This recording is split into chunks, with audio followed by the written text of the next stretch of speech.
දිව්‍ය ලෝක තියෙනවා 6ක්. අපායවල තියෙනවා 8ක්. පළවෙනි දිව්‍ය ලෝකේ චාතුම් මහරජා. ඒ කියන්නේ සතරවරන් දෙවියෝ වැඩ ඉන්න දිව්‍ය ලෝක. සතරවරන් දෙවියන්ගේ ආයු ප්‍රමාණය මනුස්ස වර්ෂයෙන් අවුරුදු ලක්ෂ 90යි. ආන්ගේ ලක්ෂ 90 සංජීවයට එක දවස්. දෙවෙනි දිව්‍ය ලෝකේ සක්‍ර දේවේන්ද්‍රයන්ගේ දිව්‍ය ලෝක. ඒකට අපි කියන්නේ තව්තිසාව. තව්තිසාවේ ආයු ප්‍රමාණය මනුස්ස වර්ෂයෙන් අවුරුදු 3 කෝටි 60 ලක්ෂ. ආන්ගේ 3 කෝටි 60 ලක්ෂය කාල සූත්‍රයට එක දවස්. තුන්වෙනි දිව්‍ය ලෝකයේ ආයු ප්‍රමාණය යාමය.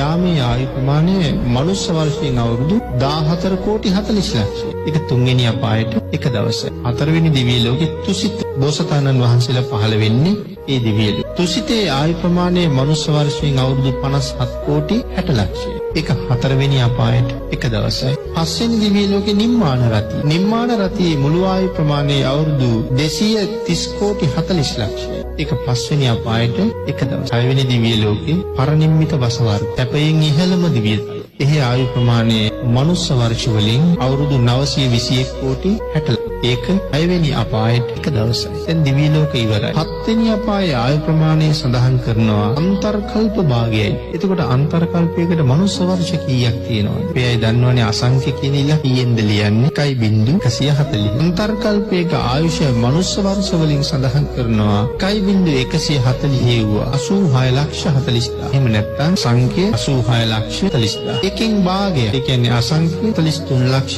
20000ක්. 7 වෙනි අපායට 8 වෙනි අපායේ ආයු ප්‍රමාණය අසංඛ්‍ය 86 ලක්ෂ 40000යි. ඒ කියන්නේ අවිජ්ජ මහා නිරේ. අසංඛ්‍ය 86 ලක්ෂ 40000ක් මනුස්ස වර්ෂයෙන් අවශ්‍ය කියලා.